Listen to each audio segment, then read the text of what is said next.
Hey everybody, Jody Whitrow here for your Thursday therapy session where we talk about injury prevention. Last week we talked about the importance of doing a warm-up and some components of that. So today I wanted to talk about the importance of doing the cool down. So doing a cool down is really important because that's allowing your body time to start to relax and just wind down from that activity.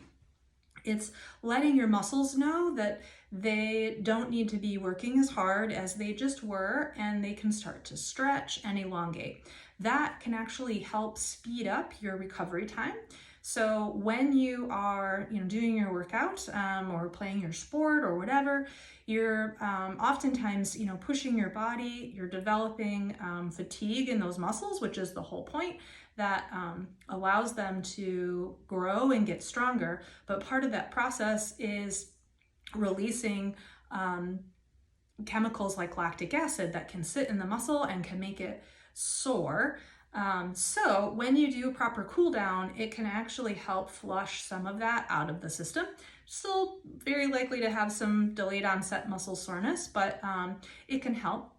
The other thing that's really important about it, particularly depending on the type of exercises that you're doing, is it's really moving your body out of some of the positions that you've just been working in. So I've actually had some patients that really love strength training, and that's mostly all that they do, and they have not been diligent about doing their cool down activities and maintaining their mobility, and they've actually ended up developing a lot of restriction in their shoulders and their neck and their back because they're training their body to move through certain positions, and they're not training their muscles how to relax after really working in those shortened positions. So the stretching is just as important as the warm-up, which is just as important as the exercise itself.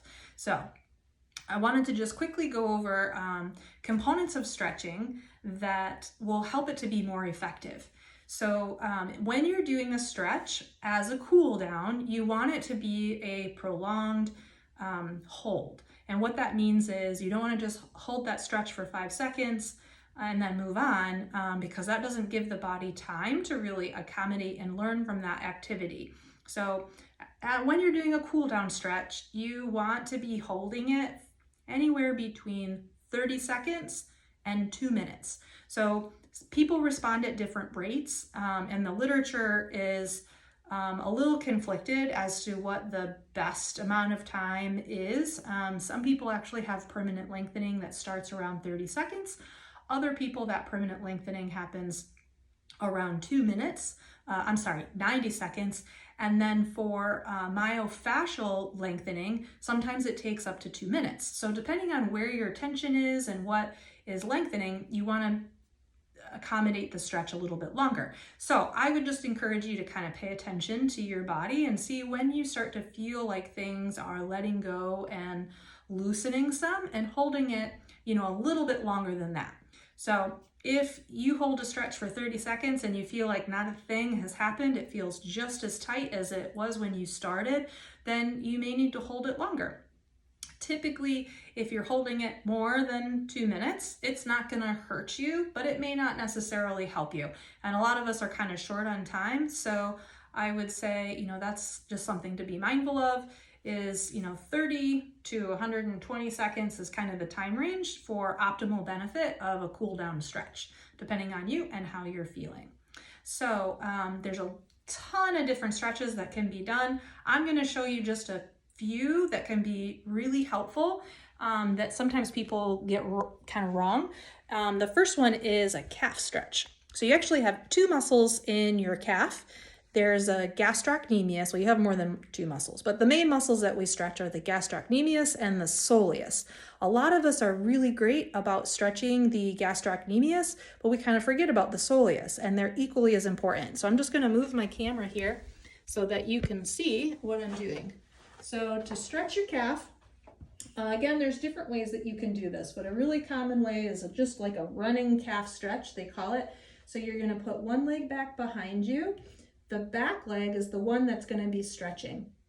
You wanna keep the heel down, and then you just lean forward. So not like this, but like this. You kind of lean forward through the hips, keeping that knee straight, and you should feel a stretch kind of in this part of the calf. If you're feeling it in your back or in the front of your hip or in the side or anywhere else, then you're probably shifting and moving some way, or you may need to either move your leg back further to get more of a stretch, or bring it a little closer if it feels like too much. The second part of that is the soleus stretch. So for that, you are in almost the exact same position, but you want to bring the leg a little bit closer. And then what you're going to do is just let the knee bend and then come forward. And what that is going to do is shift that stretch towards the base of your calf. So now you should feel it down more in through this area, not as much up through this area. Both of those muscles are really important. The other stretch that I wanted to show you, because this is another common area that can get tight on people, is a way to stretch the piriformis muscle, that muscle back in through here. And I like to do this on my back, and I just cross one leg over, grab the other leg, and just kind of pull it back towards my chest as far as, feels comfortable to me. And then just hold it that way. The last thing that I'll say in regards to stretches is that you want to keep them gentle. So you want to feel a pulling, but it should never be so much pulling that it's on the verge of being uncomfortable.